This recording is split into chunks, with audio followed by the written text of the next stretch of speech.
Thank you so much, Mrs. Chair. It's an honor actually to have the opportunity to tell you a little bit about the third statement that we wrote. And I'm also proud to be able to do that with Hervé. It also shows how close the two committees are working together. And I think that's a very good development. Also, worldwide ethics of science and technology, bioethics grow together. And I think within UNESCO, we play a leading role here. So this statement is actually quite a good example of that very development, where we try to express our concerns about the COVID passes that have been developed and introduced in many countries over the past month. The statement already came out before that happened at a large scale, because of course the passes could be a key to reopening the world, you could say, but at the same time, we run the risk of having maybe, too many negative side effects. How inclusive are they? Are they a solution for the entire society or a privilege for only some people? And how can we deal with the scientific uncertainties that still exist regarding the question how contagious people can still be after having been vaccinated? And how do we deal with civil liberties? Also the freedom to refuse a vaccine, even though we think, of course, that vaccination is very, very important. And of course, most importantly, how to deal with international issues of solidarity. How can we make sure that no countries or regions of the world are being excluded? So that was the main concern from which we wrote this statement. So let me take you through several of the key elements. The statement is really short, and that's actually what we try to do with all the statements in order to increase our impact, make it short, concise, and have a very clear message to the world. The first item that we discuss is civil liberties, where we had actually also internally quite a big discussion about vaccination and the potential to make vaccination an obligation. And in the end, we decided that it is of central importance that it is never an unconditional obligation, even though we think that it is very important, but there are people who have reasons to refuse vaccination. Of course, there are also many people who cannot even get vaccinated because of their health condition. So bodily integrity is a principle that we should never violate, both of the vaccinated and of the non-vaccinated people, of course, because the non-vaccinated people, of course, also run the risk to be infected by other people and the other way around. So one of the most important things that we advise is that we move away from only a vaccine passport towards a broader certificate, in which also a negative test result can be introduced, and in which also recent recovery from COVID-19 can be proven. And in that way, we could find a way around vaccine obligation and still, hopefully have the optimal effect of the passes. So that's for civil liberties, maybe the most difficult point about vaccine obligations. Then another very, very important point for us was avoiding discrimination and societal divides. So the introduction of the passes should never lead to the exclusion of those people who simply cannot get vaccinated because of their health condition, because of a shortage of vaccines, because of the fact that they really don't want to get vaccinated. And so indeed, the negative test result could be very important, but that then also means that the test should be available and also accessible and affordable to many people. It's also very important that we will not develop societal divides. For instance, between the people who are vaccinated, who are not vaccinated, people who have a job for which they need to be vaccinated or not. And a special attention, we say, is needed for migrants and refugees who are undocumented, who might run a very big risk if they are not vaccinated and who need special care and attention from us. And then finally, we believe that these passes should be considered as public goods, so not a private good, not something that a company can have an interest in. Optimal effort should be made to make vaccines and tests available to everyone as soon as you introduce such a certificate. So that's the strong message that we tried to give. At the same time, we believe that the certificates should be optimally reliable in order to gain trust. That also means that we have to do the difficult thing of accounting for the scientific uncertainties that also exist regarding the vaccines, regarding the degree of you could say protection that they bring. Every vaccine has a different degree of forms of protection, and also we are not entirely sure how much transmission of the virus the vaccines stop. Of course, there is a lot of research, it's ongoing research, it changes. Also, natural immunity that you develop after infection, the validity and how long it's valid of a negative test result.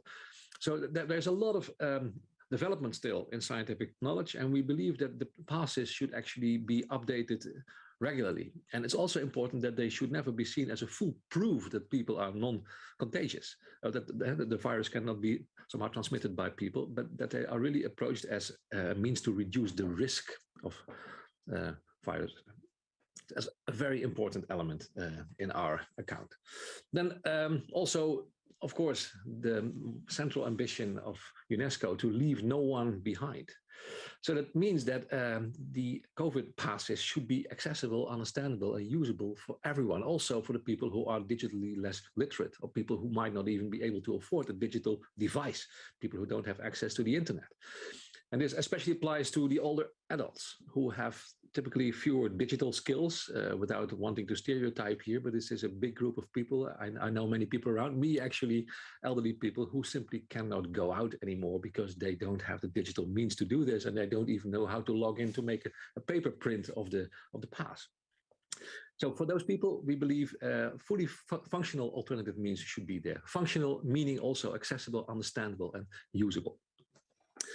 And then the international dimension, of course. The passes could bring new inequalities also internationally. So international solidarity is key in this whole debate. Not all states have equal access to vaccines, as we have addressed in earlier statements.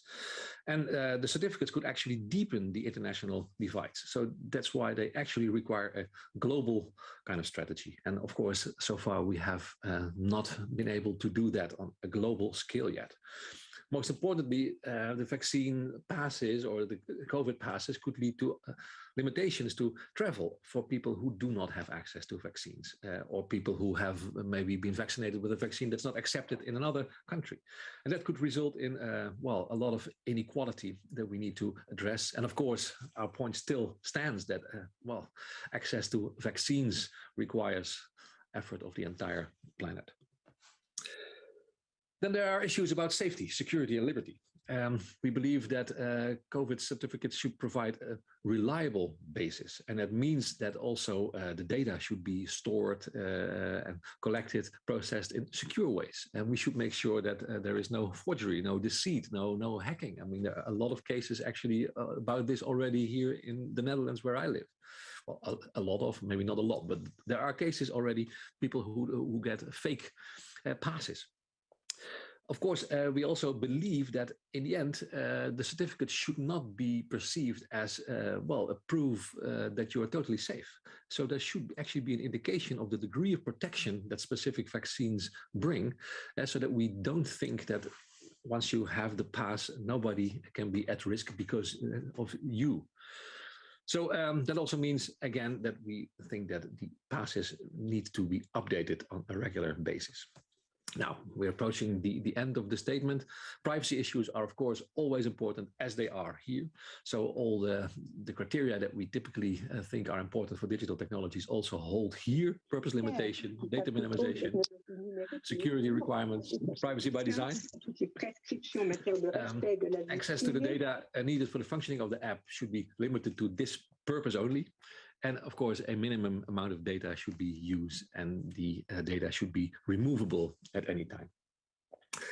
Then sustainable development, an element that we addressed, where, of course, reopening the world because of the passes brings a lot of impact on the environment, on ecosystems, where we believe that global effort is needed to reduce emissions as soon as international travel will increase. And we are facing this already now, and the air pollution is increasing again already.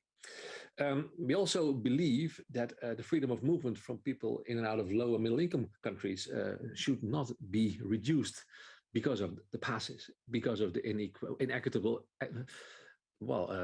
spreading of the vaccines, and also because this could actually be an impediment for sustainable development.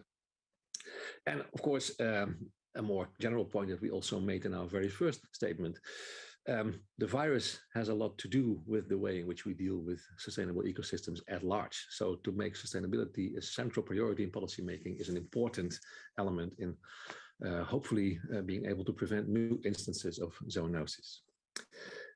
Then finally, we need to monitor the passes themselves, we believe. So especially because of the many uncertainties that are still there, we believe that research needs to be done on the impact that the passes have on society, on public health, on the risk. How much do they really contribute to the prevention of the spreading of the virus?